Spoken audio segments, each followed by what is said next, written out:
Hey everybody, welcome back to my channel and welcome if you're new. I'm here with a custom order I want to flip through for you and get in a box and on its way to its new owner. But before I do that, I wanted you all to be able to just see it. Just get some inspiration, some ideas for your next journal. Think about anything you might want to have custom ordered, or even just, take in some eye candy. So my name is Charnay. I'm the Papyrophile. Let's go ahead and get started. So as I said before, this is a custom order.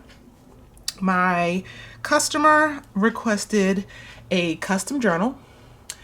She specified that she would be using it for journaling. I also know that she is a fellow artist, and so what you'll notice in here is that while the journal's decorated, it's not overly done, and there are plenty of open spaces and blank pages for her to do her own customization. So I wanted to strike a balance between my creativity and allowing her creativity. What else did she request? She likes the colors gray and chartreuse. Those were her first two choices. Then she came back after we had a little conversation and said, as far as the gray is concerned, she liked the way periwinkle looks with gray. So what you'll find in this journal is it's got a vintage feel. There obviously are lots of tans and beiges and browns. But I have sprinkled that periwinkle, the gray, there's even a bit of chartreuse in here. I think I've married the colors and the feel that she was going for. Hopefully I did a good job. Give me some feedback, you know who I'm talking to. So here is the cover. Let me get a little closer for you.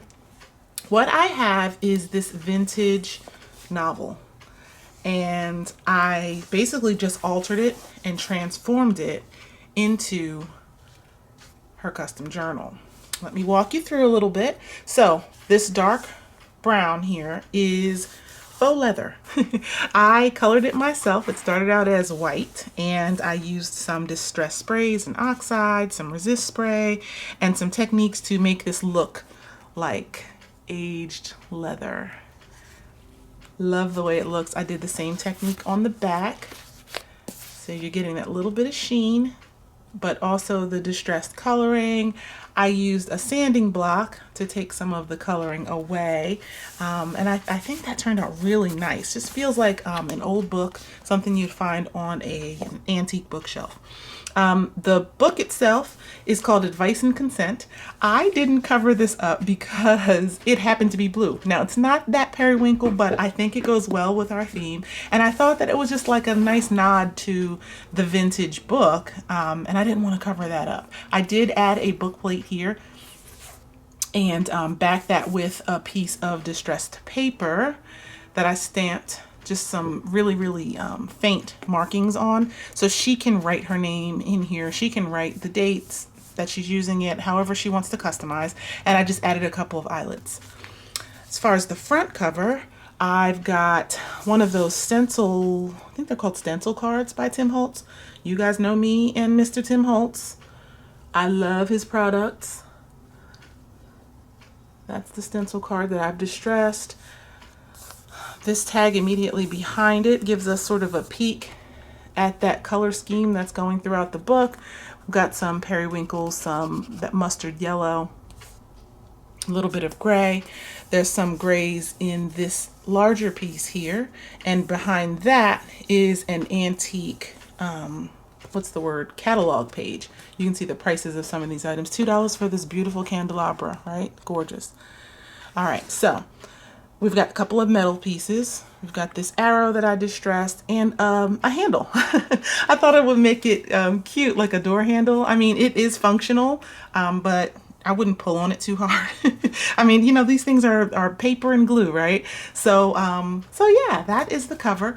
This book is approximately 9.5 by 6 by 2.5, the spine. So it's a pretty hefty book. You're looking at it all around. Now, one thing I want you to notice, because it will change as I flip through the book, can you see how it looks like things are just sort of sticking out? I wanted that effect of like a well-used journal, a well-traveled journal, and someone who was just busy, right? I've just got my stuff just shoved in here. I love that look. The way I was able to achieve that look is with these. This is called a raggedy. I didn't coin that term. I did not make up this little technique. I got it from Nick the Booksmith. She's here on YouTube. I will link her channel in my description box of this video.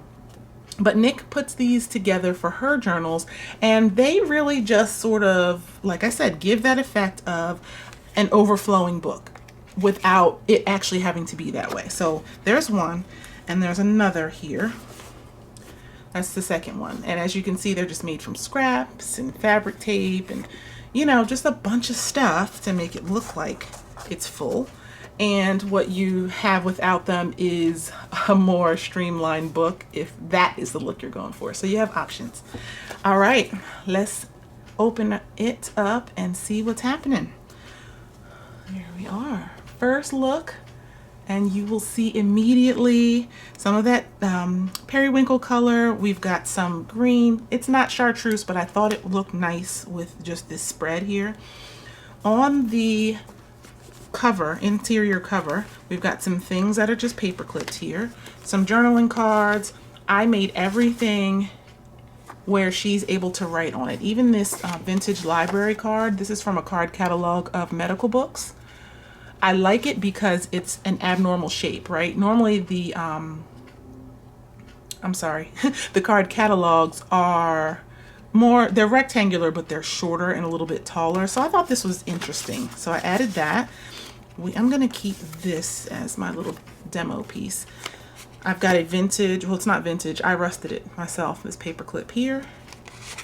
And what that pin was holding down is a flip.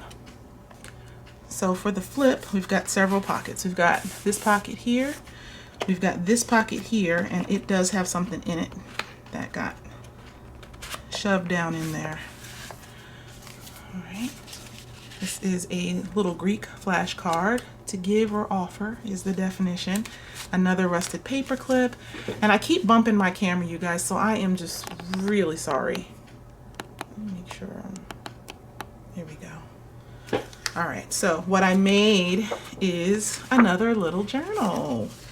All right, and it's just got some various papers in here, and I made it like a matchbook. So that just folds over here, and I put the flashcard in, paper clipped it closed so it doesn't go crazy inside that pocket. But yeah, another little notebook. She can take this out and throw it in her bag if she doesn't want to carry the whole kit and caboodle, right? All right, so let's continue. I think I showed this pocket here, and a pocket here. Again, I left a lot of blank space, and I didn't fill every nook and cranny because I want her to be able to slide her artwork or her writings in here. All right, so that's the first page, not first page, interior front cover. All right, then we've got, my camera is doing something weird, you guys. Let me tighten up my tripod here.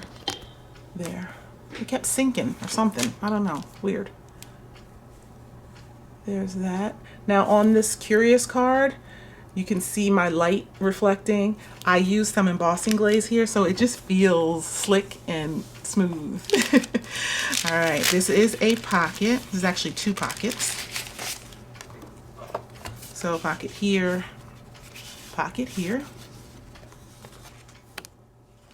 All right, I'm sorry guys, I had to readjust my camera. The angle was killing me. I don't know, something wasn't right. Anywho, in that pocket I have an envelope that I made. It is empty. She can tuck obviously whatever she'd like in there, but I thought that the color scheme was real cute. All right, and it's a tight tuck there, and I think I showed this as well. All right, page 2. Now this page, that first pocket page, was glassine paper that I made. Very, very crunchy, very smooth, just really lovely. Second page is another pocket. And this is an article from The Onion. It's a book page, but it is from The Onion. And you guys know that's a satirical news site. So yeah, I thought that it was really, really cute. If you actually read this article, it is, I mean, the Titanic was tragic, but the article is hilarious to me. All right, so we've got blank pages, some mulberry paper, some of that beautiful lavender and periwinkle mix in those flowers. Same on the back. This book spread has my heart. Look at these girls, these young ladies, sitting in beautiful dresses. I did an effect on these that I know my customer likes. I used some of the frosted crystal, so if you can hear that. It's embossing powder, but it gives a matte finish. And I've used that with her other project that I made for her that she purchased. So I wanted to add that to this because I know she really enjoyed it. Behind the girls is a tuck spot, and underneath the girls is another tuck spot. And this is an envelope, obviously. It is blank. Just been added for just another spot for her treasures. All right, more journaling space, ledger page, which you all know I love some ledger. Book page. Look at that perfect periwinkle into a lavender. So I had to include that here. That was just part of my stash. Blank page, some music sheet. This is the center of the first signature. I've made a pocket with a vintage envelope. This is actually authentic. It is from 1965 and it appears to be French. Tucked into it, I just made this a tuck spot on the page. I glued the envelope down, but the top is still open and inside of it is the letter that was inside of that envelope. If you can read French, you will enjoy that letter, I'm sure. And just something else from France, City of Paris receipt. That is also authentic. Empty pages. Just some artistic little edge of the page design. On the other side is a tuck spot, so that it just tucks right up in there. And I made another little notepad. And this one is just really, really small. This would be perfect for just some notes while you are, sometimes in my car, I like to keep a little notepad. That would be perfect for that. Jot something down while you're at the light. It's where all my good ideas come, right? While I'm in the car. All right, and that is the other side of that lavender page. I've got a ticket. I believe that is the Beatles. I could be wrong, but I'm pretty sure that's the Beatles. It is periwinkle and chartreuse though. How awesome is that? I had a fun time trying to track down some of these colors and make them blend the right way, so I hope I did a good job. The Saturday Evening Post was a magazine that was popular amongst the ladies. Take a look at that. I thought those colors were really complimentary of the album as well. It's an advertisement. This, just for reference, so this is, what year is this? 1975. This bouquet of 10 flowers plus the vase was $35. I think that's kind of pricey for 1975, don't you? I don't know. Let me know if you were around in 1975. That's a few years before my time, but I don't know, $35 for that. All right. This is just tucked onto the side. A Claude Monet reproduction, well, two of them. All right. And again, it just has some of those periwinkle colors I wanted to include. So I just had that on the edge of the page. I didn't clip it in or anything. This is a pocket. Again, same beautiful colors. And I'm not going to unwind it because you can just slide in and out from the side, but it does open and you'll be able to see the entire sheet of paper underneath. This is another one of those envelopes. And I'm also going to have in my description box any digital kits that I use, because these, all of these with the lavender flowers on them are from a digital kit. So I will definitely put those in my description box so you have access to those if you would like. my customers' first and last name start with a B. So out of a children's dictionary, I just took the first B page, and it's got everything. Now, one thing about me, I am a handbag enthusiast. Luxury brands, contemporary brands, I have a little bit of everything in my collection, and this just tickled me, the different types of bags. So hopefully she will appreciate that, but more so I just wanted the B for her. And this is the back of that clock, half of clock from the beginning. This page, now another color she said that she loved is olive green. So I included from a nature book that I have, the olive green. I think it's like a colors found in nature kind of book. So these seashells contain that olive green. That's why that's in there. On the other side, I made a pocket out of a more traditional card catalog card that I was talking about. Added some vintage tape, and these are authentic prescriptions. 1946 for the one on the right, 1981 for the one on the left. This thing is written in pencil, you guys. I mean, things have just, you know, regulations and things have just come a long way, right? And those just tuck right in there. More blank pages. I did a sneak peek with my customer and I showed her this. It's just like a cultural extravaganza in my book. I don't know, something just about the indigenous American here. This figurine looks to be either from Africa or India. It is hard to tell, but she's got a head wrap, traditional head wrap. I mean, I just love this. These are off the side of a ship. And yeah, I don't know. I just love the way they look. That spoke to me too. Blank page, some book page. All right, next page, some more of that digital. I love this spread too. I made a pocket. I've included the gray and chartreuse that was requested. She was correct. They do work well together. As you flip this glassine, there's some more naturally occurring chartreuse with the gray on this matte page. I will get to that. But in this pocket, so that's a tuck spot. This on the edge is a tuck spot as well. I've got a handmade tag, and it's actually a pocket with a tag in it. I thought she would think that oh, that's just got some black on the back. I thought she would like this.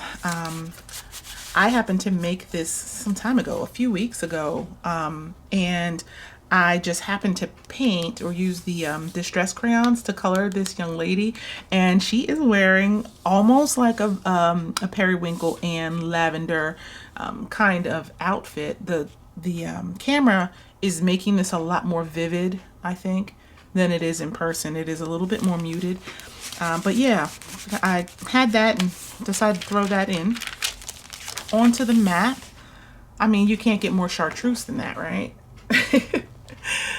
All right, and the gray. I mean, this map is from my stash. It was just waiting on her journal, right? And a little tuck spot. There are recipes on this piece of ephemera. Some more space.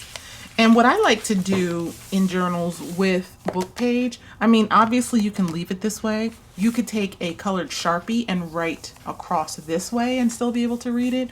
Or one of my favorite things to do is to take some white acrylic paint and just make almost like a sheer, like a film over this. So it'll be easier to see when you write.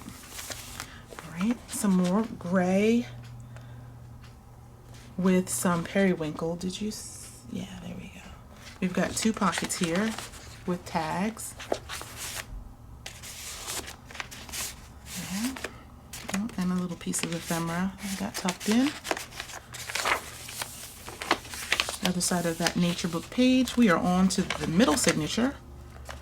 I don't know if I said this book has 5 signatures. I didn't count the total pages, but it is a thick, chunky mama.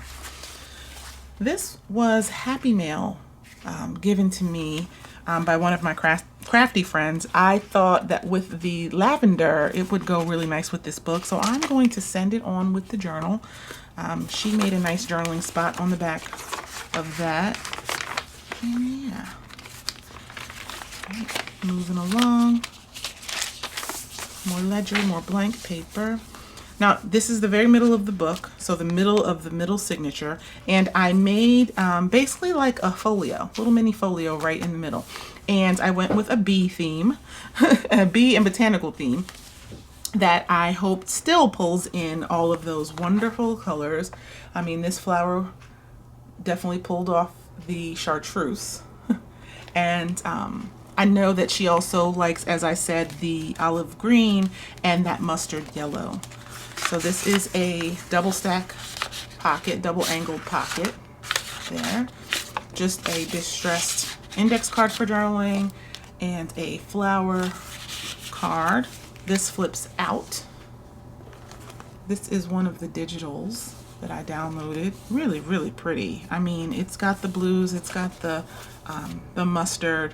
I thought it was perfect for spring. And this side has a pocket. I made this little pocket tag.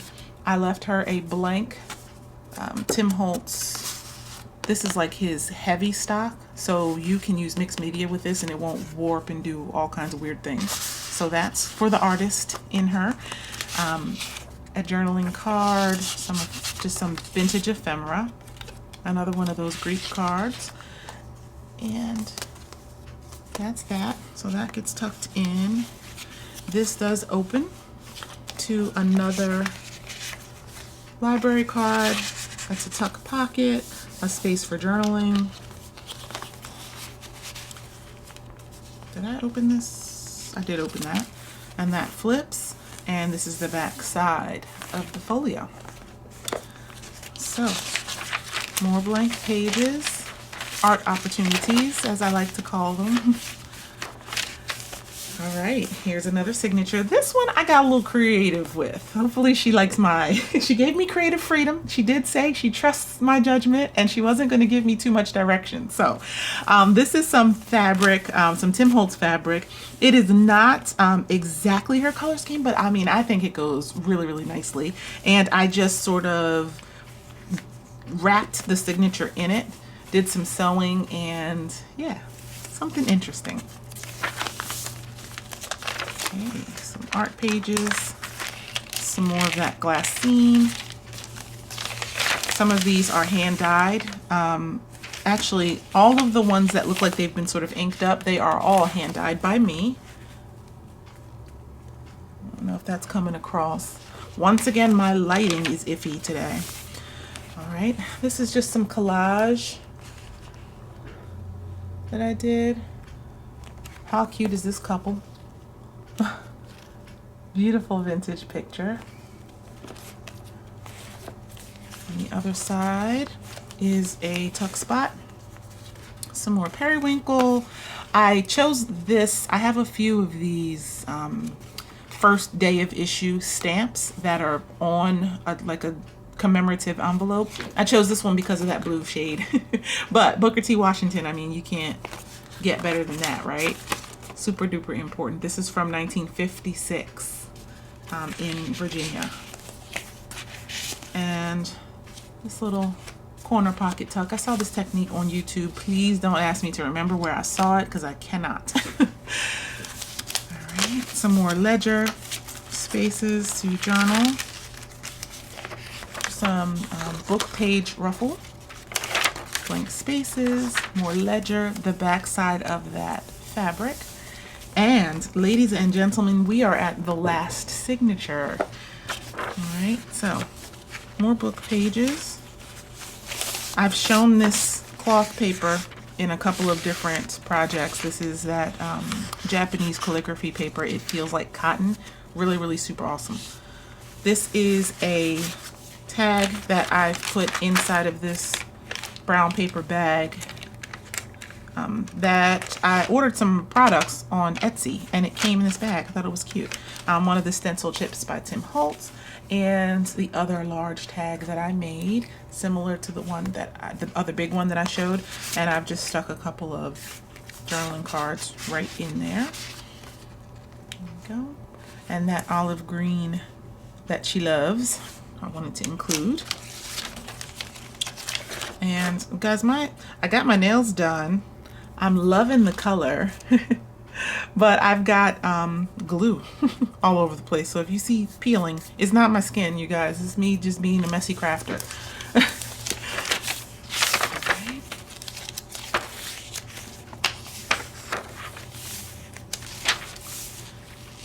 Another photo out of that book, and I turned it into a double pocket. I did not sew or glue the edges of the pocket. I don't know, I wanted her to have, my customer, to have some more freedom here. Obviously I can run a bead of glue here, but I don't know, I just felt like I wanted to keep those open. So those are 2 pockets, and I made an envelope out of piano paper, so you can see the holes there from that automatic piano. I love this paper. I'm just starting to use it for journaling. Having a good time. This envelope, it looks vintage. It's got a really almost Victorian embossing. Can you see that good? But guess what? It is from the House of Gucci. And it's new.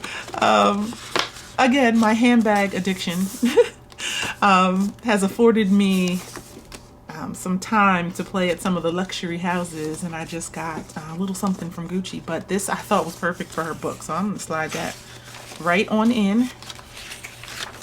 The back side of all of those book pages. This is the back side of that paper bag. A blank, oops, it's upside down, a blank, I believe this is a time card or some sort of log, but obviously it is perfect for a journaler. So that gets tucked in. The cotton paper and a couple of book pages. We are at the back cover. This is where I snuck some of that chartreuse. It's funny because the chartreuse is surprisingly easy to work with, but hard to find.